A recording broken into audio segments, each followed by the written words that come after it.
is. Okay.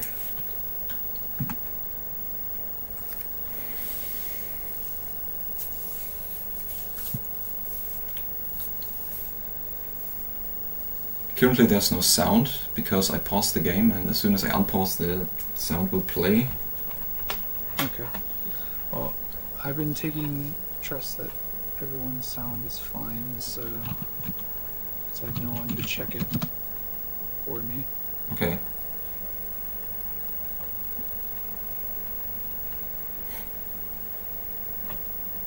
No one's complained about it so far. I did a sound check for myself, and I streamed yesterday, and everything seemed fine. So hopefully everything goes well. Hopefully. I never trust tech, so. I don't blame you.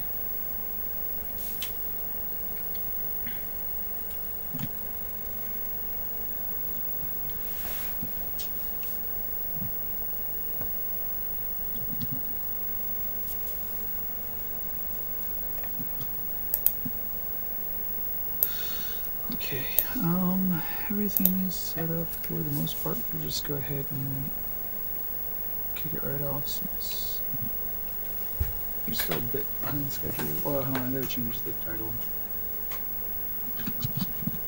Okay, I just reset. Alright, while you do that, I'm going to change this information here.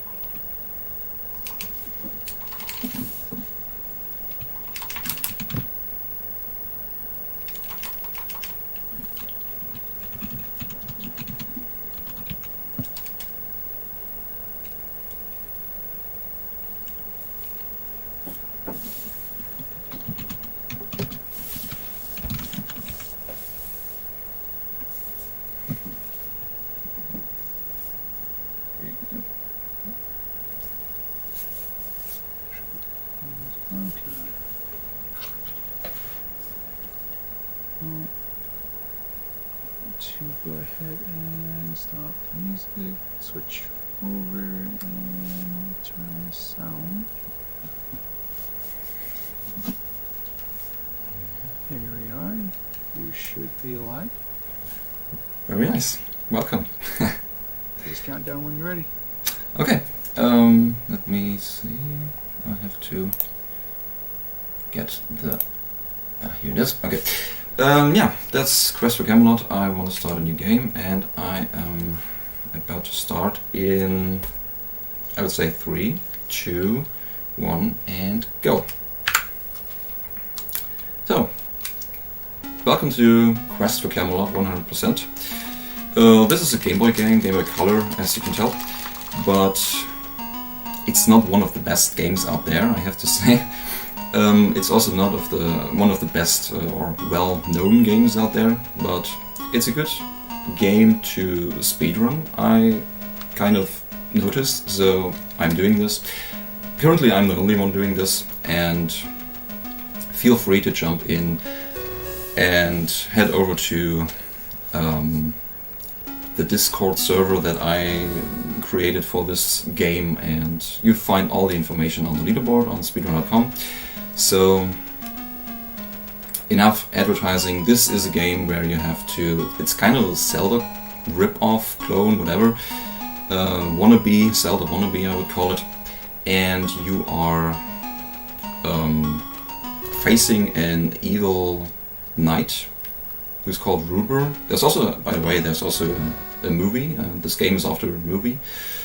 Actually a pretty good movie, but the game is not that good, so they kind of messed up. So this is what we are supposed to do in this game. We have to collect stuff for some NPCs, and then they give us something that we need to proceed. Like a little adventure, not really RPG, but kind of. So first thing we want to do is we want to collect hens for this guy over there, who is clothed as a farmer, and he looks like a farmer. He also is something like a farmer because he has hens, but he's actually a blacksmith who gives us a sword. That's some kind of joke the game does all the time. now we have the sword. We have to, no, not collect, but we have to kill all the soldiers. These are enemies that are part of Surubu's evil army, and we have to defeat them all. Also, we want to defeat as many of them as we can, because they give a lot of experience points, but I will come to that later. First off, we have to free this kind of village from these evil people here, and then we can proceed. What we want to do here is we want to access our mansion where we used to live with our mother. Unfortunately, our father died in some battle he had with Surubu when Surubu, something like 7 or 8 years ago, he wanted to take Excalibur and rule Camelot on its own. But our father kind of protected King Arthur and died in the battle against Surubu, and now Surubu managed to flee and escape and hide somewhere in the forest or something. And yeah, guess what? Now he's back, and he wants to claim his, he wants to rule and find Excalibur and rule over Camelot again. So we want to, actually at the moment we do not want to stop him, we actually want to help our mother. She's still in the mansion somewhere, Surubu is in the mansion as well. Kaylee managed to escape this, and now she's going back and wants to rescue her mother. But before we can do that, obviously we need a sword. We now have that, and we need some advice, and we need to learn a certain attack, a certain sword attack, before we can proceed. It's a nice little attack that we will never use, which is this is the Swordmaster. He's looking like a blacksmith, but yeah. He teaches us this attack. I will just show it off, only for you to see it once. That's the spin attack. It looks like a spin attack that you know from games like Zelda, but it's actually a little bit different because it doesn't push away enemies from you. Instead, it drags them closer to you, which means you get hit as soon as you start this attack. So this is pretty dumb. We will never use that attack in the speedrun. Also, oh, I was looking somewhere else. Sorry. Yeah.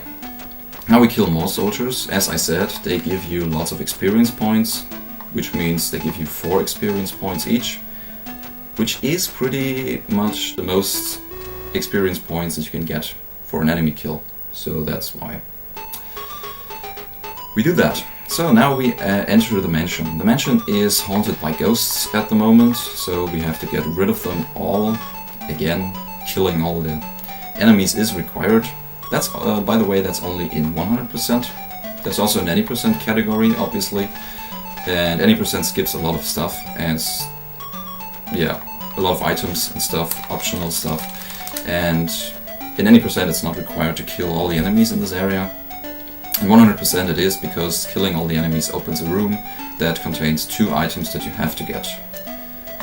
And that's why we have to kill all the ghosts. You could say that killing all the ghosts gives you experience points as well, but that's not really that's not really meaningful, or that's not really worth it to kill ghosts for XP, because they give you 1 experience point. You could say that. You might are wondering, because normally in such games like these, it's pretty much a fact that enemies that come later in the game or that are stronger than enemies before give you more experience points. Not in this game. This game's the experience point distribution is completely random, I suppose, in this game. So we are mainly focusing on soldiers alone, and only soldiers, and nothing else. So now we got the shield. We have to rescue this dog to get the shield. The shield is also very optional, and that's the ghost attack, by the way. We do not want to see that at all.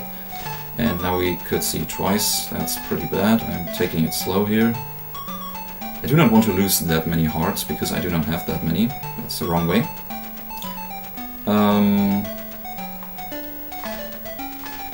What I actually want to do is I want to get rid of these ghosts as fast as possible, and then I want to head over to the experience point grinding section.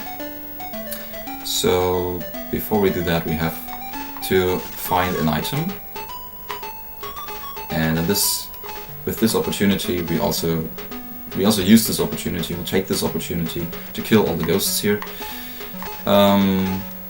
because we need to have access to the roof of this mansion. Yes, it was a dog. I could see your question. It was a dog. Sometimes it looks like, from one side it looks like a pig, I think. Maybe from another side it looks like a sheep. It's completely fine to think that, because the sprite really looks a little bit off. But it is supposed to be a dog. It's also something that this man, I delivered the dog to a certain NPC in this room or in this mansion. Normally you are supposed to find this man, and he says something about, yes, that his dog is missing and you have to find it, for him to give you some kind of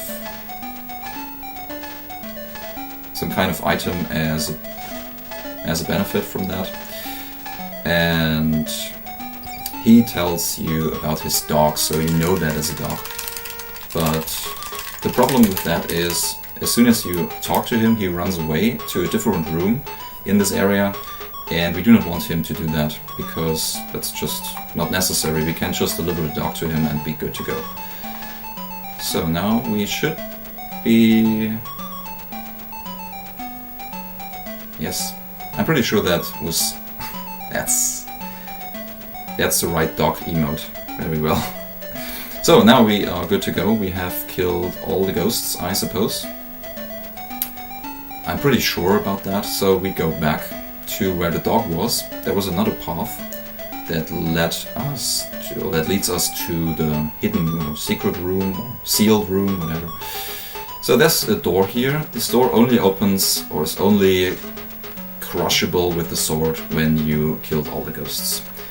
These are two items that you have to get for 100%. One is the compass. We will never use that in the marathon, in the run. In the marathon we could use it, but we gotta go fast. I can just tell you what the compass does. The compass is a very useful item when you play it casually, because it shows you a map. You can scroll over a map and it shows you all the enemy locations and item locations of the area that you are in, which is pretty helpful in many ways, because there are areas that are designed like mazes and you have to find a way through. So it's pretty useful actually. But in the speedrun you do not want to use the compass, you do not need to use the compass, because you know the way anyway, so there's no need for that. We know where to go, at least most of the time, that is. So now we are heading over here to this roof thing. We have to equip the grappling hook, and there's an arrow here pointing to the wall, which means you can use the grappling hook here.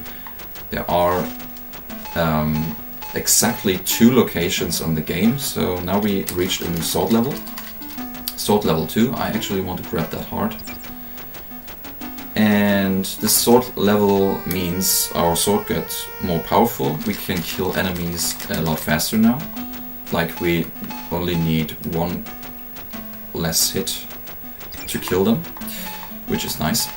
And we need a certain amount of experience points or a certain sword level at various occasions on the game, or at various places. Like, there are 2 places where we need a certain sword level, which is in Road 3 and at Road 6. Also full health, pretty nice. So this is number 1. This is the, by the way, this is the best location. You don't know where to go. I'm sorry, I will show it to you, so I will not use the compass, I'm sorry. I just don't want to. Yeah, we have to do this area 5 times, because it's the best way to get experience. The enemies are not too far away from each other, so you can kill them quickly, you can reach and kill them quickly, and you can respawn them. And as I said, these are the enemies that give you the most experience points in the game per kill, which is 4 experience points. There are no enemies that give you the same amount or even more than that. So you cannot get better than this. And we need, as I said, we need a certain amount of XP at a certain point of the game, a certain place. And we just prepare the run by doing this. It's pretty early to grind for XP, but it's necessary to prepare for the rest of the run. So that was number 2, I believe. Hopefully I do not forget some, or I do not miscount or something like that. Sometimes it happens. Also, you will see, if you might know the run, I do not really believe that, but there might be a chance that some of you know the run already, so there will be a slight difference because there was a new strat.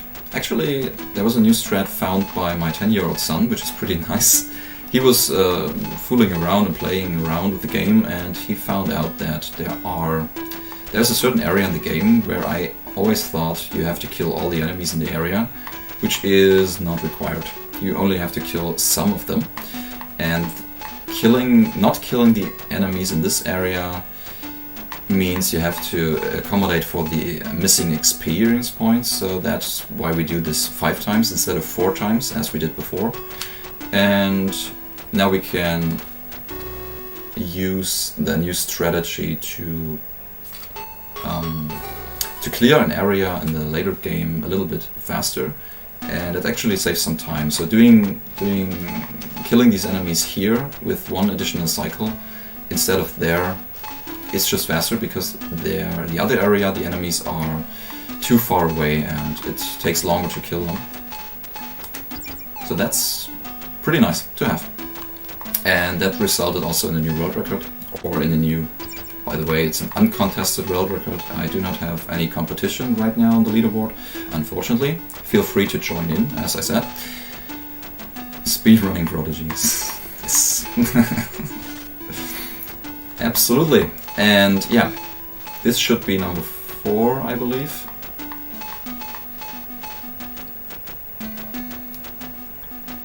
I think I am good to go when I did the section, or when I did 1 cycle and the timer says something about 15 minutes. I think that's a good indicator for me to go and to proceed. Hopefully that is right. I do not want to mess up the experience point stuff, because if you're not able to get enough experience points by at a certain point in the game, you will be pretty much in trouble, because then you would have to... The only enemies that you can respawn in that area where you need sword level 4 is enemies like mice and snakes, and they give you 1 experience point and 2 experience points, and it really takes a long time to grind for XP in that area. So we really want to make sure to be prepared and to kill enough soldiers, that is. I hope that this is completely right. It should be fine. That should be fine. Now we have the key. Obviously the key to the basement was placed at the top of the building on the rooftop, which is kind of strange, but anyway. We got the grappling hook to access the key, and then we have the key to access the Thanks for telling that. Thanks for pointing that out. Thank you very much. Yeah, that's right. As I said, there was a Discord. Also good spider movement. Sometimes the spider turns up and it is blocking your way. You have to go around it. And sometimes it just faces left and goes away, which is nice. So that's an indicator for good luck, I suppose. Hopefully we do not die, because dying resets the RNG seed. And now we should have a very good... No, I do not want to kill this spider. I do only want to kill 1 spider. Spiders give 3 experience points, by the way. So one thing you never saw me doing is saving the game. And take a close look at my money counter, because it went down by 30 coins. As you can tell, saving costs money in this game. Saving is not free. So that's one downside. Now we head to the boss with very chill music. Enjoy the music, where whenever possible. Enjoy the music when you head into a very heated battle with the boss. This is Excalibur, by the way, a very ugly guy. And we just defeat him and we are good to go. And that's World 1. Now we are teleported to Merlin's house, and he tells us that we did well and stuff, and then, because we found all the items and all the secret items, we got a parchment, and we have to collect 8 of them, which means there are 8 worlds, and each world contains 1 parchment. And we have to find them all. Also, because it's a marathon, I will take these occasions to save. You have certain checkpoints. Whenever you start a new world, you get a free save, which is nice, and I will use that because it's a marathon, and bad things can happen. Bad things can happen in this game. Also, snake RNG means snake turns to the left. This snake goes away, pretty nice. Sometimes it just faces you, sometimes it turns somewhere else and goes away. Not too bad. Now we are on the second world. World 2 is the forest. And we have to... Yes, Rupert escaped, and he took our mother with him, and now we have to follow him through the forest, or something like that. I don't really know. It's a long time since I watched the cutscenes, and it's also a very long time since I saw the movie. So bear with me. I do not have the plot in mind in a very detailed way. Now we start level 3, which is nice, because we can kill enemies faster, as I said. We want to make sure to kill as many soldiers as we can. They are pretty much lying on our way, and not too far away, which is good. And we head over to this house. The guy we just met at the bridge is actually this guy, but he's not really wanting to help us. He's not really willing to help us. And you can remember that for your life. Whenever you want to persuade someone to help you, you just exit the house, re-enter the house and talk to him again. That helps a lot, because he completely changed his mind. Now he's willing to help us, and he gives us access to a cave where there is an item that we need to get to fight the next boss. Yeah, thanks for pointing out that there's a guide. There's a written guide for any percent, and there's a video tutorial for 100%, because I was too lazy to write something down. But I think I should do that at one point, because the 100% route has a changed. Did I say route? I'm not sure. I'm still not sure how to pronounce that properly, so bear with me. Now we bought a shovel. As you can see, the shovel costs, I think it costs 80 coins. And it's a pretty useful item, not only because we needed to dig something out that we need to proceed. You can also dig in grassy areas, you can also dig for hearts and coins, which is pretty nice. But there are not lots of these areas. In this world you can dig, and there is another one, I believe. I think it's World 6 where you can dig. And World 5, yeah. Oh, the spider hit me. That's not too... I cannot... Now I messed up. I completely messed up the spider cycle, so by hitting this spider and making it move into the other direction. Normally you can just outrun these spiders and go and pass them without getting hit and without killing them. This is the only spider that we actually want to kill in this cave, because it's too close here to go around. Not a big deal. Okay. This spider behaves a lot, because sometimes it faces upwards, then it's in the way, it's blocking a way to this treasure chest. And this treasure chest contains the item that we need to get, which is the magical stick that cannot break, or as soon as it breaks it returns unbroken into your hand or something like that. I don't know, it's a mystical thing. And we exit the cave. Now we can dig for hearts, as I said. No luck whatsoever, doesn't matter. I want to make sure, before leaving this area, I want to make sure to be at full health, but at the moment it's not too bad. It's not too big of a problem. Here we are fighting more soldiers, and now we head over to the next section. This is the section where the new strat comes into play and plays a big role, because we only kill... That was a heart, unfortunately, I did not wait. And I lost another heart. Now I'm pretty bad at hearts, okay. This was a turnip. You can dig out turnips as well. Okay, that's enough. These little turnips are functioning as some food that you can give to a horse, and because you are required to ride a horse across a barrier that is, or across a bridge that is located right to Merlin. We just passed Merlin, by the way. The only thing is the horse throws you off, and it really needs some large... It really needs something to eat, and these little turnips are not enough. It needs a large turnip, and the requirement to get the large turnip is to help this farmer that we just passed by getting rid of all the soldiers in his garden, which is this one here. And now we are able to dig out the large turnip, which is pretty big. Actually pretty big. So now that we have that, we can feed the horse and ride. And the new strat was to not kill all the enemies in this area, only the ones that are directly blocking your way and that are located in the garden of this man, which is actually a farmer. And this one really is a farmer, for once. So now we have the large turnip in our inventory, in our... I would call it meta.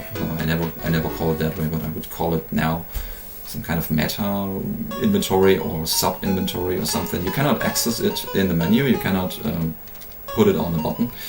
It's not a usable item, but it's an item that you just have. So it's just a flag in the game's memory. And having that in your inventory allows you to ride the horse for an unlimited amount of time, which is actually a good thing, because you need to ride for an unlimited amount of time and you need to cross that bridge. The bad thing is, well, we come to that. As soon as we start riding the horse, you will see the downside of riding the horse. There's a big disadvantage in doing that, but we still need to do that. So now we killed enough enemies in this world, in this area. And we dig out this heart container. It's conveniently placed right on our way downwards, so pretty nice to get that. Pretty easy. Also, nice little heart placed directly there. Second try. So now we're at full health. We can ride the horse. This is the horse, by the way. And yeah, riding the horse. You should think that riding a horse means you can go faster, which is not the case. And that's number one of disadvantages. There's an even more greater disadvantage in riding the horse, which is you cannot get off the horse by yourself. Only when the horse throws you off, which it does when you feed a small turnip. Once you've fed the large turnip, it never throws you off, so you cannot really get off the horse. You also cannot use any items when you are on the horse, so you cannot save anymore. And yes, you cannot use your sword anymore. You cannot do anything to defend yourself. So it's pretty much... It could be a problem, but yeah, you have to just be patient and wait for the enemies to go away. And then you are good to go. So that's the only thing that we can do. We have to wait for them to let us through, and then we can proceed. So there's a nice little section, a nice little writing section upcoming, which is pretty boring, so I have to make up my mind. What can I tell you? What else can I tell you? Okay, there's a little bit of time now. Let me think about something. Maybe you will. Maybe I can tell you that you will like the next upcoming enemies, which is dragons, and they are pretty cute, in my opinion. Oh, it's over already. Okay. Here we are, nice cute dragons, but they are not just cute, they are also dangerous, as you might see in a couple of seconds when I try to kill one of them, because they are blocking my way through this maze here. This is a situation where the compass comes in very handy, and gets very useful to find a way through. And they did not spit fire yet. Hopefully they do not. As soon as they start to spit fire, they can spit fire, by the way. As soon as they start to do that, the fire that is coming out of their mouths, it has a pretty obnoxious hitbox, in my opinion. This guy is blocking my way. Sometimes you can get past this guy without killing him. Sometimes you cannot. And as you can tell, enemy movement is pretty much random in this game. So, except for the enemies that follow you, these are the only exceptions. And now we got one heart refill and the slingshot. Slingshot is actually a pretty useful item in the game that is not required, but in 100% we need to get it. That's the fire animation. And I got lucky because sometimes the fire animation can drag you in and makes you stun lock you a little bit. So hitbox, I always refer to that as hitbox merging, which is a really bad thing and happens a lot in this game. Can you... Okay, no, you can't. Okay, I just kill you. Also, sometimes you can get past this guy without doing anything, and sometimes you just have to kill that guy. Okay, enemy movement is a little bit off. Maybe the seat is not that good. So I can... that's a good cycle. I can avoid getting hit by these plants. And now the upcoming boss. You know what, let me just make a safety save, because marathon and reasons. It's the last possible location where I can do that, because as soon as I take a step further, I will start the boss fight. Which is... okay, it was a couple of steps. Which is the plant. The plant is the most terrifying boss in the game, actually, because as you can see, I have to do this, and I have to try and place the stick into the mouth. And placing the stick is kind of... sometimes it's kind of... it feels kind of pixel perfect. It's a really mysterious thing to do. That was a good fight. 3 cycle is pretty much...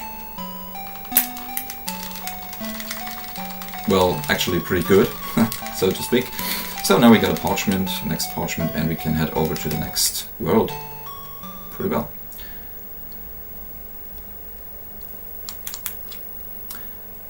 And I will do a safety save. Yes, I do. I have to remind myself to do a safety save, because I am not used to that. In attempts, of course, you do not save anywhere, because it takes time. But in a marathon you should save, because the game can do stupid things. So, next area, more dragons. And even more and more dragons. You will see a lot of them in this area. And we have to collect a dragon scale. Also, Kaylee can cut down bushes with trees even, with her sword. Nice thing to know. And pretty useful skill, actually. I do not know, because I do not use my normal splits for getting the time. I have just one timer, just telling me the numbers that I am. The numbers that I am seeing. I think I'm not at world record pace. No, I don't think so. Right now. It might be world record pace when I do not mess up this jumping section and when I do not mess up the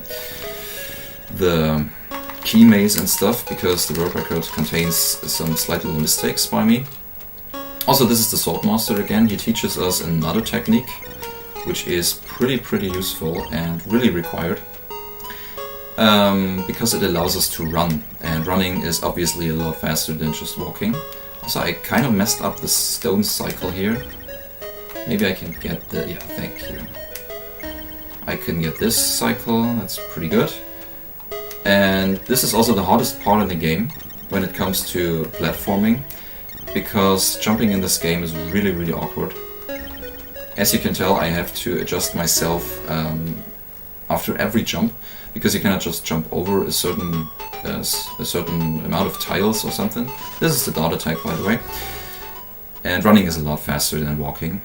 And we will do this running stuff a lot in the upcoming areas. until the end. So basically it's how running works in this game is you have to align yourself properly, because when you touch an enemy it's over, and when you touch a wall it's over, and you have to be on the same axis as the enemies, and otherwise you will just stop running. And you have to push the directional pad in one direction twice, and then you can hit the sword button to start to run. And sometimes it just doesn't work because your hands are sweaty and kind of stiff, so you cannot really execute the attack properly, which will happen because I'm a little bit nervous. But most of the time I will get that to work, I think. That's not very good, no. I just kill that guy the normal way. Also, this cave is very forgiving, because when you get hit, you will the enemies in this cave will always spawn a heart all the time, which is pretty nice to fill up your hearts if you got hurt outside by the dragons. And I have to enter this cave. I also had to collect all these eggs, as you could tell. Now I got 5 of them, and I can deliver them to Devil and Cornwall. This is the two-headed dragon, Devil and Cornwall. You will know him from the movies, or movie, actually only one. And going for the quick kill, very nice. Got the quick kill and got the key. Pretty good. First try key. Normally you have to run around this cave, killing all the enemies until someone drops the key. But sometimes you get lucky and get it first try, which is pretty nice. So this could mean we are in world record pace, but I do not think so, because I saved a lot and wasted some time by saving and doing stuff. Can you please? Thank you. Also, I do not want to drown right now. Drowning takes you back to the last entrance you have used, which is the cave of Devon and Cornwall, and we need to get to the exit of the cave entirely. So, getting heart back, very nice. Also killing more soldiers on our way out. So the entrance or the exit is blocked. Devon and Cornwall can help us, and we can just jump out of the cave as soon as he stops talking. Now we have to wait to avoid jumping unintentionally into the wrong direction, and we can just jump over here and go to the next section. You already saw that plant. The plant is blocking our way. That's why we need Devon and Cornwall. And what he does is he just stomps over, and now the path is free and we can proceed. Pretty nice. Devon and Cornwall is a pretty nice character. He will help us a lot in the later game as well. So that's not the last time you saw him or them actually, because he has 2 heads. It's actually 2 dragons. So getting this heart container from the secret area, now we can proceed downwards over the bridge, and guess what? There are more dragons.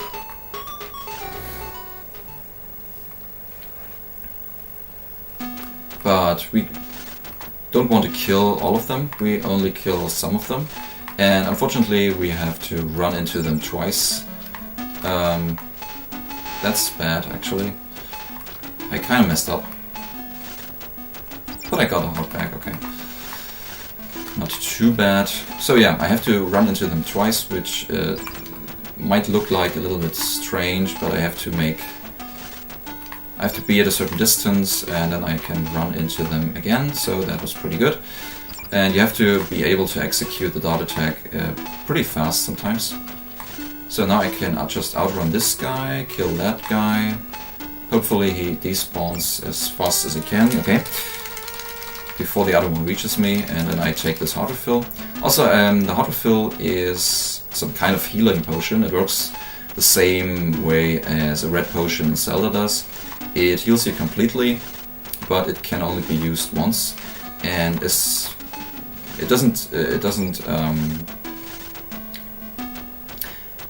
not. The amount of healing items you collect does not influence the amount of usages you have. You can only have 1 at a time. That was a really strange sentence. Okay, you can only have 1 at a time. You can only use it once. So you could think that why is it required to get them all? It is required for 100% because each road contains 1 heart container, 1 gem and 1 heart refill, and you have to collect all of these so-called secret items to get the parchment. And because it's 100%, one rule is to get all the parchments, because at the end of the game there's a status screen, or it gives you some statistics about your game, your playthrough, and it tells you how many parchments you collected and how many collectible items you got. And of course, for 100% we need to get everything that counts for this status screen as collectible item and parchment. And yeah, a requirement for all parchments is getting all the secret items, so that's what we do. So this is not a farmer, by the way. This is actually a carpenter disguised as a farmer. And there's a hill in the previous area. There's a little, actually a huge hill we have to cross, we have to get down without getting hit or something, without breaking our legs and our bones. So therefore, of course, it's a snowy area, we need a sled, because we want to do a little sleigh ride. And for that reason he needs some, this carpenter actually is able to make us, or to build a sled that we can use. He's also willing to do that, but before he can do that he needs wood, because he's kind of running out of wood. So that's what we do now. That was the wrong way. We have to go through this little maze here as fast as we can. That's where we need to spam the dot attack a lot, because running is faster. And we have to cut down trees, 6 in total, and with these trees he really needs a lot of wood to make one sled, but I do not complain. We just have to do that. Also, there's a little timer down there, so you have to do it in a certain amount of time, otherwise you fail and have to start over. I do not know what happens when you fail that. I think I never did that. I don't know. We do not want to do it either now, especially not now. And we want to... yeah, 1:14, that's pretty good. We had a lot of time left, and now we can exit this maze and go back to the previous area, and there is the sled already prepared for us to take and do a little ride. So yeah, this is the sled. Riding the sled is pretty strange, because you cannot speed it up, you cannot slow it down, that was stupid. And you can do the section without getting hit, but it's pretty hard. And I am not doing that well. Big broccoli, of course. Yeah. Okay, now we're done here.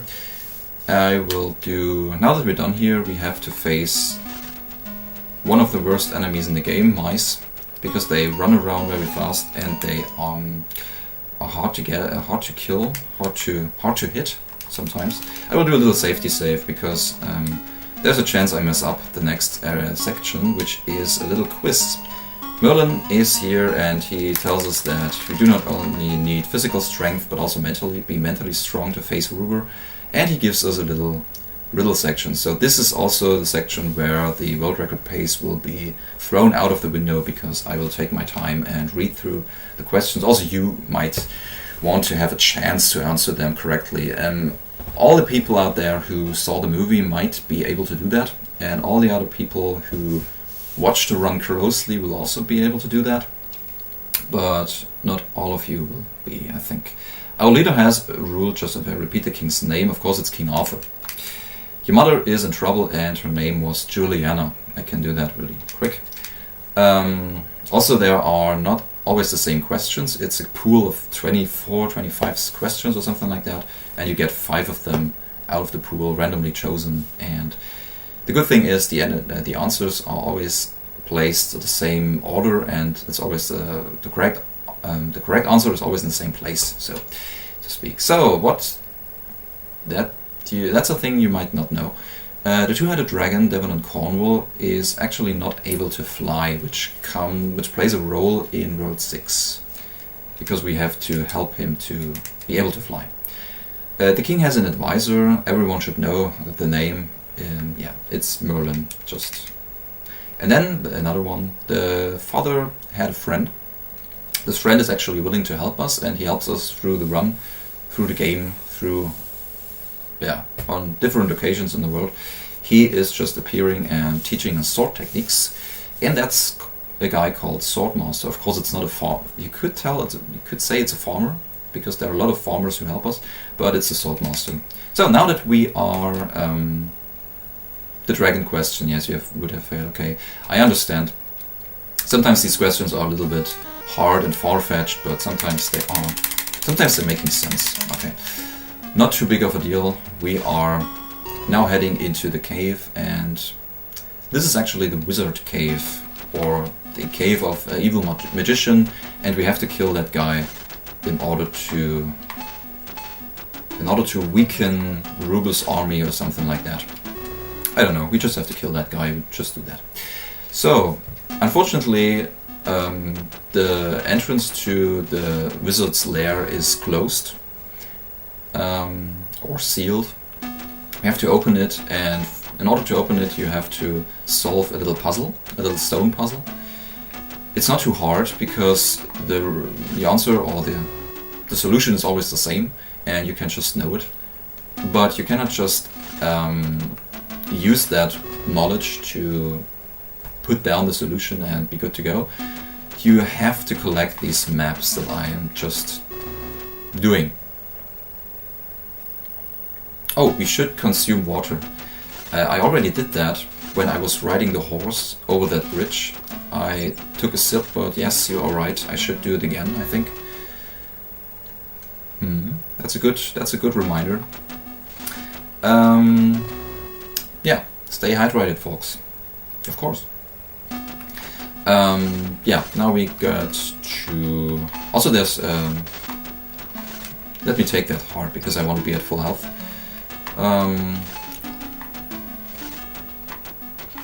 Behind this staircase to the north, over there, there's Merlin. He's located there, and you are actually supposed to bring all these maps. There are 3 of them. You're supposed to bring all these maps back to Merlin, and he can kind of decrypt them or something, and gives you the solution to the puzzle. But as I said, we already know the solution. We do not need to translate the map. We do not need Merlin to translate or decrypt the maps. We just have to collect them, and then we just solve the puzzle and be good to go. So that's the only way you can speed up this process a little bit, by not going to Merlin. But as I said, you have to collect the maps, unfortunately. Yeah, the bad. We can just pass. So this is a scary thing, and we are just going over here, collecting the last map, and then we are about to enter the wizard's or magician's lair and defeat this guy once and for all. Getting map, killing bats. Also, normally I would skip some of these bats or more of these bats, but I want to make sure to have enough XP. By the way, bats give you 2 experience points each, so that's not too bad. Not too shabby. You can kill some of them to have some backup experience points, which is good. Because you really don't want to be short on XP. Now I have to solve this puzzle here. As soon as you hear this little squeaky, screaming sound, high-pitched note, you know that you are good to go and that you did something right. There's another stone puzzle later in the game that has the same effect. When you fail or when you do a mistake... oh, full health, very nice. Yeah, you will hear a different sound. You will hear some burp sound, something like that. I cannot really do that, Yeah, that's the magician. He's stupid. Come on. I want to stunlock him, actually. That would be nice. I cannot do that right now, but now, yeah, maybe. Ah, he breaks free all the time. Okay, he dies. And normally when he dies, during his dying animation, he will shoot at you once more. So when you survive this fight with only 1 heart left, there's a chance that he kills you in the process of dying, and you will die as well, and you have to start over. It happened to me once. and it's not funny. So in 100% the magician fight is not too scary because you have lots of health. In any percent, obviously you do not have that much health because you do not collect any heart containers, which is kind of scary, yeah, and kind of difficult. So I would recommend, actually I would recommend to start, when you want to start to run the game, to start with 100% because it's easier and you can build up some skill for killing enemies and bosses, and then with that you can have an easier time on any percent, I think. So in this area, now that we defeated the magician, we want to get Excalibur back, because Excalibur got stolen from Camelot.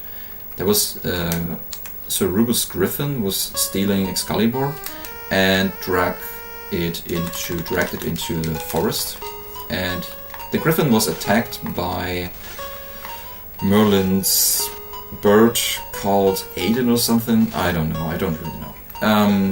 But yeah, the Excalibur fell into this forest, and now we have to find it.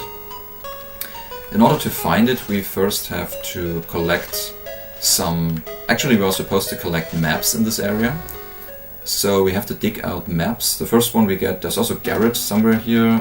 He gives us the first one, and each map contains hints like you have to do 5 steps to the north, and then you have to do 7 steps to the left, and so on. And when you follow these hints or these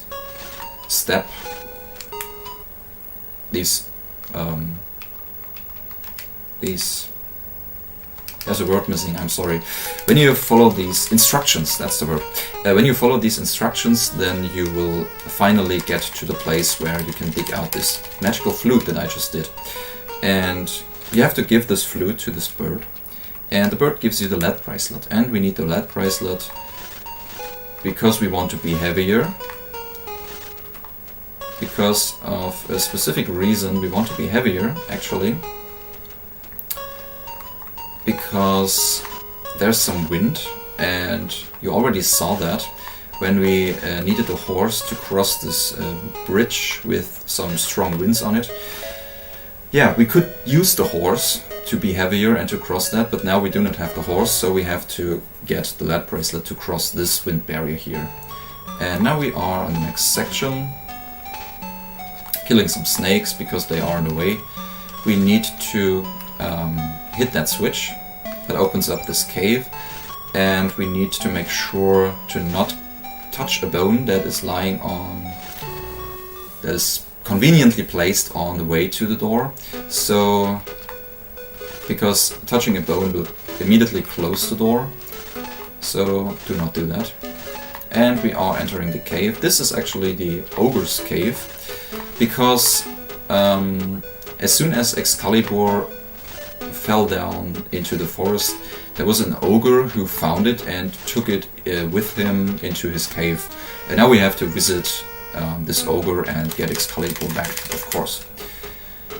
Unfortunately, this ogre is a very smart guy, and he has done something very stupid. He's also a big Sokoban fan, obviously, because he placed a very high amount of stone puzzles like these before we can enter his cave and find him inside his cave.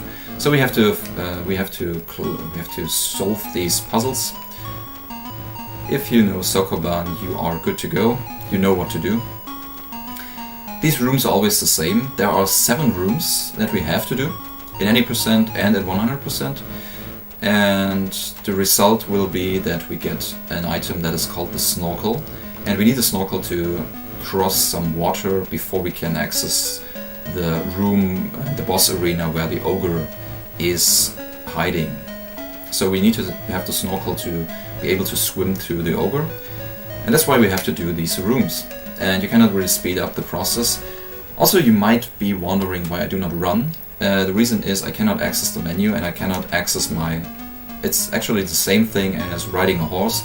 You cannot access the menu, and you cannot access your inventory, and you cannot access your items. You cannot use your items. So, which means I cannot use the sword, which means I cannot run, because you need to you need to use the sword, you need to hit the sword button to run, and yeah, that's a thing I cannot do right now, unfortunately. So I have to do these rooms the old-fashioned way by walking over and pushing around these things, and also I cannot access the menu because accessing the menu means you have to press the start button, and in this section here, in this room puzzle section, you cannot leave these rooms. You also cannot save here because you cannot access the menu, because when you press the start button to access the menu, Merlin will just reset the room and you will have to do the room all over again. It's actually conveniently done because as soon as you mess up, I messed up, as soon as you mess up completely and you are kind of soft lock yourself in a situation, you cannot do anything but to reset the room, and it's nice to have that, of course, otherwise the game would be over. Also, as soon as you know the solution to these rooms, it's pretty easy to just do it all over again and to do it again and again, because the solution is obviously always the same, and there might be a chance to optimize these rooms by pushing these boulders a little bit differently, or maybe in a different order sometimes, but I do not really know. I just remember, or I just memorized these solutions like I do now, and I think I'm good to go. If you find something faster, just do it and I will watch it, and we will include it into the route as well. So yeah, I didn't mention that, or I mentioned that there are 7 rooms you have to do in both categories. So you might ask yourself, or you might want to ask me, what does that mean? Is there a difference in 100%? And there is, because in 100% we have to collect all items, which means we do not have just to collect the snorkel, we also have to collect the heart container that is located and hidden in this cave. And in order to get through the heart container, you have to do 3 additional rooms. They are completely optional. You get a selection, or Merlin asks you if you want to do that, and you have to say yes in 100%, and obviously you have to say no in any percent, because you do not want to do that in any percent, because it takes some time, because it's 3 additional rooms that are a little bit harder than these ones. They are not harder when you know the solution, but normally they are.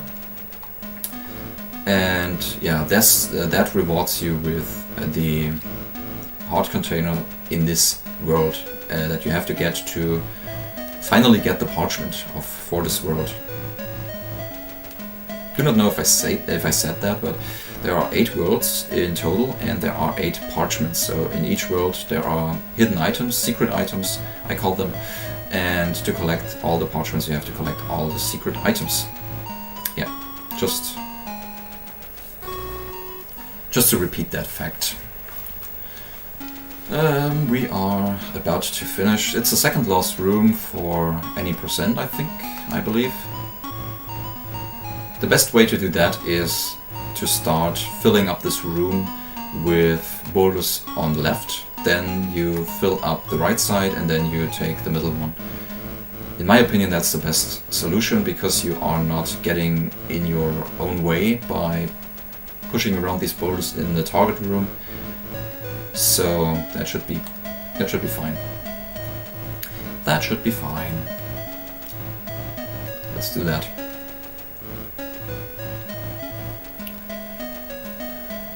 And here we are doing this. Maybe this room contains some potential for improvement by placing, before you head over to the upper area, maybe placing these boulders a little bit more conveniently to access them faster and to push them over to the top side a little bit faster. I don't know. You should test that. So the run is not 100% perfectly optimized, as you can tell. There's also no competition. Maybe we get some competition, but I met some people who tried to start to run the game and they wanted to play through the game in a casual way, and they just decided to not do that because they got frustrated. The game is really frustrating and not very forgiving, so especially the jumping section can be really tough to get through that when you play this game for the first time. It's also the place, or it's also the world, or the situation where I got stuck when I was playing this game for the first time. I wanted to play through the game when I was a kid. I got it when I was a kid, and I never mentioned to get past World 3. That's pretty sad. So I just played through the game as soon as I decided to start running this game, actually. Jumping section can be pretty hard. Also fighting dragons can be really hard.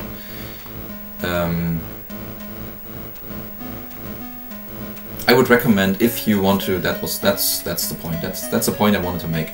If you want to play through the game casually, you can get some help by heading over to gamefaqs.com or whatever and type in Quest for Camelot. There is a lot of material, not a lot of, but a very detailed material, like a walkthrough that is pretty nice to have. And more importantly, there is a collection of maps, so you have all the maps of every room, and with item locations, NPC locations and all that stuff. That's also the main resource for rooting the game for me, and it was the main resource for me to root the game any percent and 100%, because it's really helpful to know where everything is, obviously. So this is the last room before we get the snorkel, and then we have to do 3 additional rooms, as I said, which is not too bad because it will be over in a couple of minutes, I think.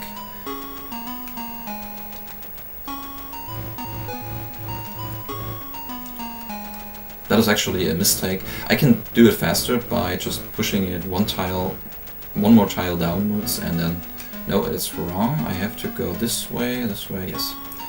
Kind of confused right now, sorry. I'm not doing this for the first time, by the way. So this is a snorkel, and there are some items that you have to equip right away, because otherwise you forget and will be very sad when you just die because you did not equip the snorkel. So Merlin just asks us yes or no, and we have to say yes. Yeah, which system is it on? It's the Game Boy. It's a Game Boy Color game, but you can also play it on Game Boy, but only in black and white, which means for Game Boy it's green and a different green. So I'm currently playing on Game Boy Player on GameCube with not the original GameCube controller. I bought some. It's kind of a Wii Classic controller. It looks like a Wii Classic controller a little bit, because it has a better D-pad. It's some Chinese whatever product. It's actually a pretty crappy thing, but the D-pad is pretty nice, so it's good to have that. Because the D-pad on the GameCube, on the original GameCube controller, is pretty bad for playing Game Boy games. So that's why I bought this thing. The only downside of this controller is I have to make sure not to accidentally hit the turbo button, because that would be very, very stressful to get it off. Because as soon as I hit this strange button, the pause menu will open and close again and again, which is pretty. I'm confused. I think I have to. Yes, I was wrong. Okay, I have to. Sorry. I wasn't sure if I took the right or the left side. Another downside of this controller is I have to do this. Let me think for a moment. Yes, I got it. The other downside of this controller is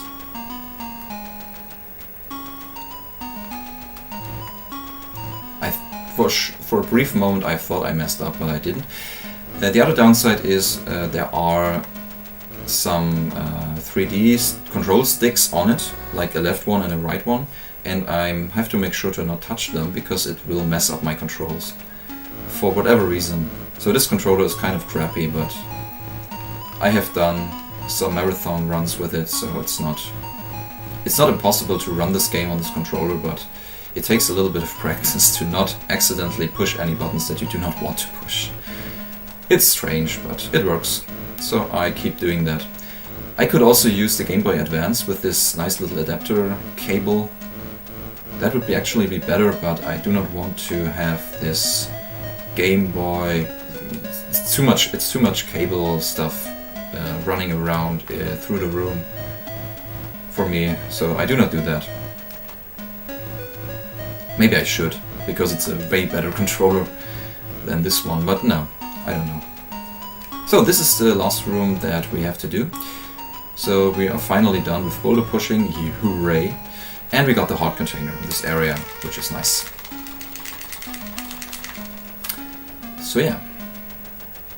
Also, this is the PAL version, because it's a European version, and the PAL console and a PAL TV. I'm playing on a CRT, of course. Also, I'm 400 milliseconds ahead, because I see everything a little bit earlier than you. Except the sound effects, I had to delay the sound effects by 400 milliseconds in order to make it synchronously on your side. So I'm always a little bit ahead, and as soon as I hear the sound effect I already did the attack and stuff, but that's not too big of a deal. This is the ogre, and the fight is going pretty well actually. As you can see, the ogre is a boss that has lots of HP and doesn't take that much damage. It takes a long time to kill him, but you just have to stun lock him. I figured out that's the fastest way.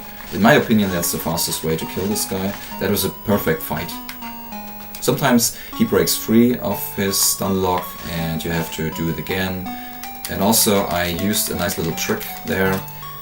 As soon as you run into a boss with the dot attack and start slashing immediately, you will not get some recoil, and you do not have to adjust for the recoil. Otherwise you have that spices up the fight a little bit. So this is the next area, which is pretty important for the end of the game, because we will prepare something here. We will prepare ourselves for the rest of the game, and we will reach sword level 4 finally. And that's the most important thing that we have to do in this area here. So we kill more soldiers until we reach sword level 4, which should happen soon, hopefully very soonish. Oh, I'll get hit here. It doesn't matter if I get hit here, because I can dig out hearts, and this is a very scary enemy. This is called the wood golem. The wood golem is pretty strong. He deals 2 hearts of damage. It's the first enemy that does that, and we do not want him to do that. We just go over here. It absolutely is. You are right. So now we want to trap him in this arena, but he is not willing to stay there, so he just breaks the door. And now there are bushes that have appeared everywhere on the screen. This is also a situation where you can use the compass to find all these bushes, and because you have to cut them down, all of them, in order to make the wood golem vulnerable. Because, oh, sword level 4 already, very nice. That's because of the extra amount of XP that I farmed to have that as backup. Yes, really got it. So everything is fine now for the rest of the run. Should be fine. Everything should be fine. We have to cut down bushes to make him vulnerable, as I said. At the moment you can try, but you cannot hit him. He will not lose any hearts, he will not take any damage. That's the right word. And I actually do not have to kill any more soldiers, by the way, because I already have sword level 4. But I have to do this, and I have to take the salt container. The second last salt container of the game. We're almost done. So almost there. Just actually, it's still half an hour.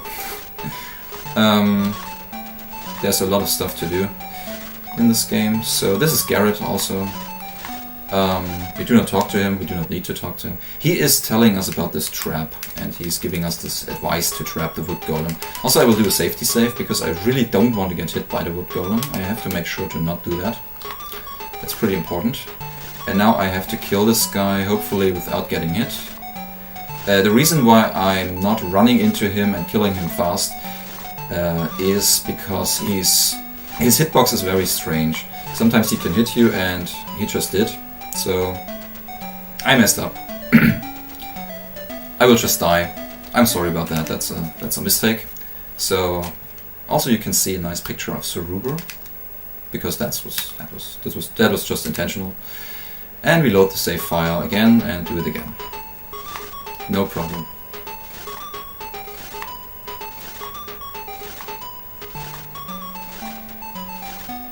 That's the reason I always take a save before killing the wood golem. Now everything went fine. No worries. He tells us to leave, or he asks us, no, he commands us to leave his forest, which we will gratefully do. The reason why we have to defeat this guy is there's a bridge here that is blocked until you kill the wood golem. And now we got a different RNG, but that shouldn't be a problem. This snake can be killed, it's not a big of a deal. And this is the Swordmaster for the last time. You have done very well. As soon as he says that, you are pretty sure he learned the last attack, which is this one. It's the Lunge Attack, and it deals a lot of damage, but we will never use it intentionally. Sometimes it happens that we use it unintentionally, but I do not plan to use it.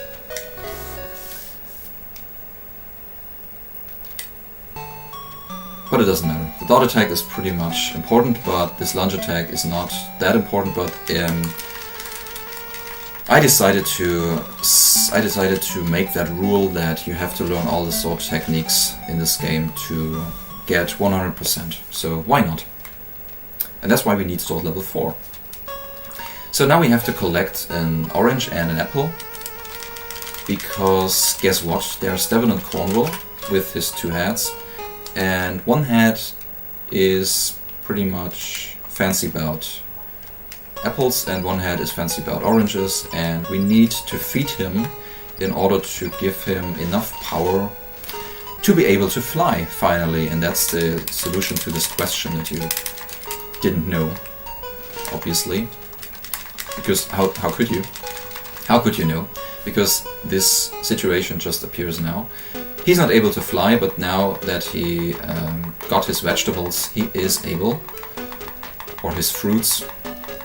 So that tells us, or that teaches us, that you have to eat healthy in order to be powerful enough to fulfill your dreams, so to speak. So this game is actually pretty nice, because it teaches us things about our life. Not too bad. So now we are in a kind of an auto-scroller, which is this map cycling below us 4 times. We have to fly over the same map 4 times until the boss appears, and we can kill bats on the way, or we can just stick to the side and let it go.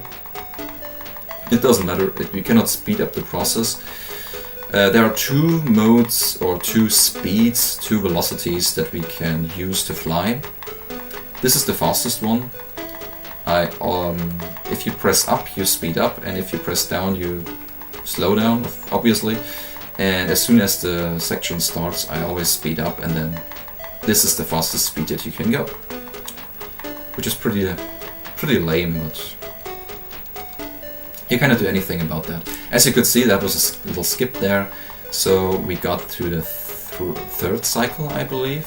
So we have to do it once more, and then the boss appears. Let's see how it goes. It's pretty boring, actually, this part. Now that I just Oh, the boss appears, okay. It was the 4th cycle. So this is the easiest boss in video game history, in my opinion, because you only have to do that. He can attack you as soon as you mess up the pattern and be too close to him or do not cross his direction. If you always go in the counter direction as he does, you will not see his attack and you are just good to go. I do not know if there is a faster way to kill that thing, but that seems to be the fastest way, even if it's very slow. But it's also the safest. It's also the safest way to kill that boss. It's 100% consistent. You cannot fail this. If you just stick to the pattern, you cannot do anything wrong, and you will not be attacked even once, which is pretty nice. So easiest boss in video game history, as I said. There's more of that. There's more records like that. So I will tell you as soon as we get there. Got the next parchment, pretty nice. And there's only 2 left, I think. 2 parchments left. Now we're in World 7. And we are pretty close to the end right now. There are only 3 bosses remaining and a couple of things to do. First, we have to equip the grappling hook, and as I said before, there are two locations where you need the grappling hook. This is the second one. This is the X-Beak. The X-Beak is a pretty nice NPC. We need him to help us, and we need him to proceed and to get all the items that we have to collect in this area. But before he can do anything, and before he's actually able to help us, we need to feed him, and he wants some magical seeds or something, because he's kind of a bird. And this man is willing to give us these magical seeds, and he's also giving us a task to find his magical insect that he calls his pet or something. And yeah, now we need the blade beak to find this magical insect. The reason why we are doing this is this is actually Castle Camelot, and we have to access Camelot. That was a mistake. I have to equip the magical seeds before I talk to him. Sorry about that. Now he is not hungry anymore, and he is following us. And this is the next record the game has. This is the worst AI in video game history, in my opinion. Because it really is. As you can see, you need him to follow you, and you actually, come on, you need him to crush these walls in order to make it possible for you to go through and collect this magical insect. And now, because we have this 100% category going on, we need him to follow us all the way across the castle walls to the other side of the castle, because there is another item that we have to get. And I want to kill this mouse, thank you. I just want as many mice as possible, to kill as many mice as possible, because they are in my way to run away later, because I have to run all the way back, and without these mice it's easier, and I do not really want to lose that many hearts here. Come on, please. I really want to manage my health a little bit in this section. Let me just kill that one, because it's so conveniently placed on the wall. It's pretty nice to run into them when they are close to a wall, and otherwise you just get hit like I did now. Okay, everything's fine. So yeah, there is actually a faster way to get him down here. There might be a faster way. When it comes to distance, there is a shorter way, but it's not faster, because for some reason you can see the right side of the castle wall is also accessible. You can crush some walls, and then you can just go there. But for some reason, the blade beak is not able to crush walls when he's facing downwards. He really isn't. He can do that, but it takes very long time to make him do that. So there's a video on my YouTube channel that shows how stupid this is. and how long it takes to take him down there. So that's why I came up with the idea to take him all the way around the castle to get down there. The reason why we did that is we needed this little gem, which is a secret item that we have to get. Now we got the magical insect, take it back to this man, and it turns out this man is actually evil. He's not helping us to get into the castle. Instead, he's throwing us into the dungeon. Conveniently enough, there is a key hidden here under some dirt or something, and we can just use the key to get free again. And to free ourselves, grab a heart container. It's actually not a dungeon, it's a stables, but anyway. And now we still have to find the key to the castle. The key that we just grabbed on the castle walls is not the right key. It doesn't open the door to the castle, but it opens a door inside the castle, which will come into play later and will become important in a couple of seconds actually. So now we have to, we can enter this house. There's a farmer here, which is actually a blacksmith again. So that's the last time the game does that joke. And he gives us back our sword, and he helps us by giving us the key to the castle. Also, because we got the sword back, we can run finally again, which is nice. It's pretty strange because at this point in the game you are used to running and then you cannot run because the sword is taken from you. And now you can run again. So we kill this guy, grab the key, and now we are inside the castle. But we cannot just proceed and get to the throne room or wherever we are supposed to go. I think it is the throne room. We just have to solve a little puzzle here, because this game likes puzzles. I want to kill this one. Okay, thank you.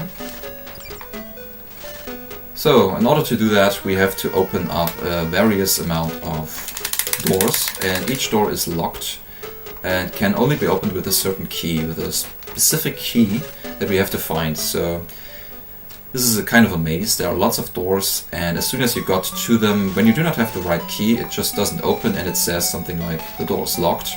You have to find a key. And let me try that. Wow, that's pretty cool. Normally I get hit by this guy, but this time I got around that. But we have to cross this doorway twice, so there's another chance for this guy to get me. Wow, 2 hearts. Pretty nice. Doing good so far.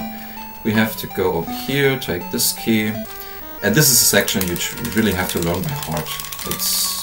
It doesn't give you any hints on which key opens which door and stuff. You really have to learn it and do it all the time. Do it the same all the time. In the same manner. Now you have to go back to the ghosts. Also, as you can see, the enemies run a little bit faster and they move a little bit faster. The reason for that is the magical insect that we just brought to this man. Because this man was actually a magician and he created a potion from... or this magical insect was actually an ingredient for the potion. That was wrong. I just wanted to show you how these doors are locked and stuff. So, it doesn't matter. We have to go this way, of course. Kill this guy, take this key. Yes, and the magical insect was an ingredient for a potion that this guy created, and it makes Rubu's army to be stronger, and which actually means that they are going faster, they're running faster. Just wait for that and kill it. Okay.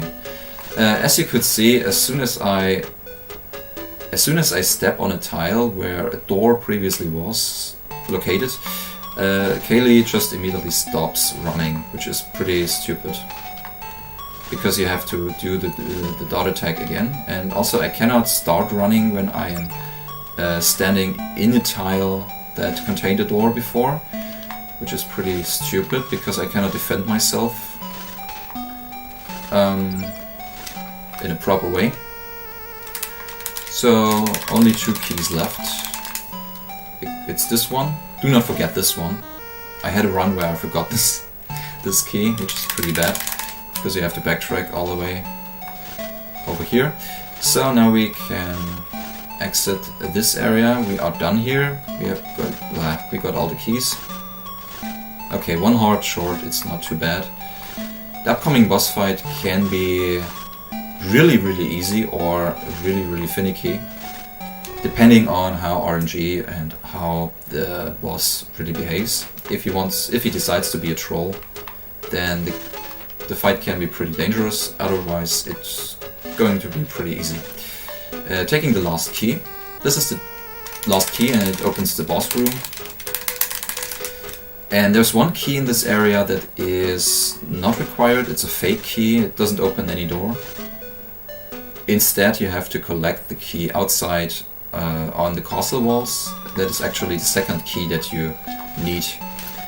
So it opens the second door. And this is the boss arena. Now we are facing the Griffin. It's actually the guy who stole Excalibur and dropped it into the forest. And we want him to be exactly in this spot. He hit me. He hit me again. Now I'm fine. Okay. I try to run into this boss to not have the recoil, and then I trap him inside or in this corner. Because there's a skull down there, he cannot just break free downwards. He also is not able to run away because he's programmed in a way that he always tries to chase me. So sometimes he will just turn away, go a couple of steps, and take a couple of steps, and then turn back and flies over at me. Wants to kill me, but without any success. As you could see, that fight was going pretty well. And in my opinion, that's the fastest way to kill that guy. I do not think that there's a better way to do that, because otherwise he would just fly around in the room and you have to chase him. This way you can just place him in the corner and keep him there in order to kill him fast. So, second last parchment, only one left, which means we only have one world left, which is the last world. It's kind of the basement of Camelot, I think. And in this area we need the lead bracelet. Because, as Kaylee states, there is a strong wind here. Do not know if you could read that, because it was going away pretty fast. But yeah, that's a small hallway here, and there's a strong wind in here. Sometimes you get attacked by a mouse when you are on your way down, which is pretty bad, because you cannot really defend yourself when you are in this strong wind. Then you are pushed back and have to do it all over. But I got the heart back, very nice. Nice little stone puzzle again, so you hear this high-pitched squeaky note again. Because I did not mess up, luckily. So this mouse has to be killed. All the mice in this area have to be killed. Because we have... Oh my god, I'm doing strange right now. That was pretty strange, okay. So we are done with mice, now we have to deal with bats. They are even worse, in my opinion, because they fly around. Oh my god. Okay, I practiced a little bit. At this section, before I started the run today, I practiced this section a little bit, and I was doing a lot better. But this time I just can't. I want to get hearts. Well, sometimes this bat attacks you right into the hallway, sometimes it just doesn't. And we have to... Now I'm stuck inside a bat, very nice. Perfect. This can happen a lot in this game, that your hitbox gets stuck inside another hitbox and you just are about to die. If you cannot kill the other one faster, then you die yourself. And for the fans of jumping sections, there's another jumping section right here, and it's even harder than the one before. You have to place yourself on a specific amount of pixels to not jump too far, because when you are just intentionally place yourself on the bottom of these boards or planks or bars, wooden bars, you will just jump too far and you will just die. So I don't think that my health is too good. It's looking too good. It's pretty bad. No hearts. Okay, doesn't matter. We still have a heart refill. We should be good to go. I should take out this guy. Let's take it slow. Can you get... Oh my god. Okay, I'm doing really stupid right now. Don't know why. And no hearts for me. Ah, bad luck. Maybe because I died. Oh, that was close. That was close. Okay. And once again... Last enemy. Got a heart, thank you. And now I do a little safety save here. Because reasons. The upcoming boss is a very, very strange boss. Not because the boss itself is strange, but fighting him is very, very strange. You cannot use items. You really have to hit him with your sword, and you have to follow a certain pattern, which is pretty stupid and pretty lame. This is the super minion. It's actually the room with the round table, by the way. And this is the super minion hiding here and doing his little dance, and you have to wait for him to stop moving, and then you can just hit him. No hearts, no. Where's the love? So, we have to hit him as soon as he stops moving, otherwise he would shoot at us. He can shoot projectiles in 4 directions, either straight or diagonal. It's completely random. And that's not the worst part. The worst part is you have to hit him because otherwise he would just chase you, and when he chases you he can easily drag you into his hitbox, and then you are pretty much dead, because you cannot escape. As soon as you are dragged into his hitbox, you are, as I said, you are dead. That's pretty much it.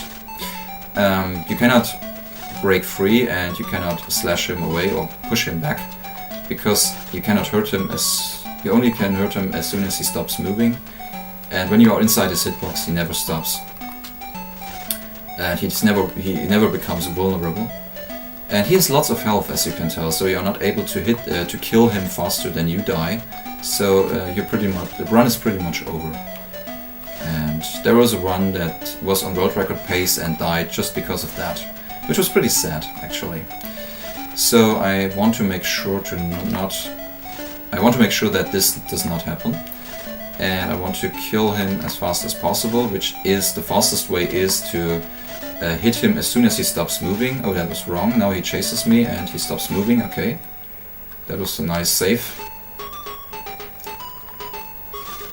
When you hit him too early, as you could see, he also starts chasing you. Wow, that was a pretty good fight. Didn't get hurt, didn't get stuck, didn't softlock. Pretty nice. And we are done with this section. And we're almost done with the run. My god. Not a sub 130, unfortunately. The world record is at 128 something, but it's not submitted to the leaderboard yet, because I just got it yesterday. I was doing a little de-rusting and a little practice for NGA, and then I got 2 world records in a row. No, not really in a row, but almost. That's pretty nice. So the marathon helped me to get a new world record in this game. So thanks for that. So now we are facing Gruber again, the last boss. Also, we do not have the option to save again before this boss fight, which is bad, but hopefully we can do this without messing up too much. There's a pattern that I have to follow. The other bosses you saw me, what I was doing was I tried to stun lock them at a certain spot, mostly close to a wall or in the corner, and then I started to slash at them and mash the B button or the sword button in a frantic way to kill them fast. It's not possible to do this with Gruber because he breaks free from time to time and breaks the stun lock. You have to move away a couple of steps and then you have to approach him again in order to keep him in this on the wall or in the corner. That's the only way you can do that. Otherwise, when you are too close to him for too long, he will just jump at you. He will become invulnerable for a short amount of time, and he will jump at you. So he will break free and hurt you, and it's not nice. So what you want to do is you want to stick to that pattern until he loses all his health. Then he starts to learn a new attack like he did now. He starts to use the spin attack, or he starts to being able to use the spin attack, and the process repeats. You have to deal damage again, and he gets a third health bar, and you do not have to kill him again, or do not have to hit him again. The only thing that is left to do, and when you saw the movie you will know that, he has to put the sword back, because that's Excalibur, by the way. He has to put Excalibur back into the stone, which results in a big explosion, a magic explosion, and the run is done. Forgot to have the timer. Okay, that was a pretty good time actually. So here we are. Finally, we killed Ruber. The sword is back. Was put back into the stone. That's King Arthur, by the way. He pulls it out again, and everything is fine, and peace returned to Camelot for once. And the evil is vanished from Camelot. Pretty well. That's Quest for Camelot. Thanks for the GG. And yeah, we also saved our mother. Juliana was her name. Thank you. And we have a little cutscene. That's actually the good ending, or the best ending, because we collected all the parchments and collected everything. We get nice little fireworks and all that stuff. Also, these parchments are part of a bigger scroll, and this scroll contains a spell that Merlin can use to return everything to normal. Like Ruber used some magicians and evil dark magic to turn people and animals into demon soldiers, like the Bladebeak, and with this spell everything can be returned to normal. So that's why we get the best ending. Also, Devon and Conlo can fly now, they are happy, and the kingdom's strength is not based on its king, but rather it's based on the strength of its people. Of course it does. And the last thing we do is we are now knight, or I don't know what the female word for that is. I don't know. So Kaylee is now a knight, and everything is restored to its proper glory. Ruber is destroyed. He really died in the process, so he cannot come back. Bladebeak is also returned to normal, as the text says. And wow, Kaylee is actually a Knight of the Round Table now, and this is the last screen, or the last picture that you get. That's Merlin looking a little bit not very funny, not very amused. But this is the status screen that I mentioned, and it says that we collected all the parchments, all the items, and that's the word is knight. Thank you. Okay. Yeah, of course it is. Why not? No night dresses or something like that. I don't know. So yeah, that's a Quest for Camelot with 100%. As you see, there's an in-game timer that doesn't night test, of course. It doesn't mean too much. The in-game time. We use a real time, and yeah, if you want to try it out, feel free to head over to speedrun.com. Okay, yeah, that's cool. Thank you. Nice to know. Yeah, head over to speedrun.com to the leaderboard. You can find lots of material there, like the guide for any percent and the link to the video for 100%, the showcase tutorial video. And you can find nice little icons that you can use in LiveSplit, which is pretty cool. You can also find the world records, the current world record splits as it is on the leaderboard, the 133, but there's a 128 waiting for you, and I will submit that once I get the time. So thanks for watching, thanks for having me. I really appreciate that. Thanks for having me. I'm super grateful that I could show off this run to the public, and yeah. That's it. Hi. Thank you for running. Thank you. Thanks for having me. Yes. It was a blast. I'm glad you had fun. We enjoyed watching. Oh yeah. Hope to see you next time. Yeah.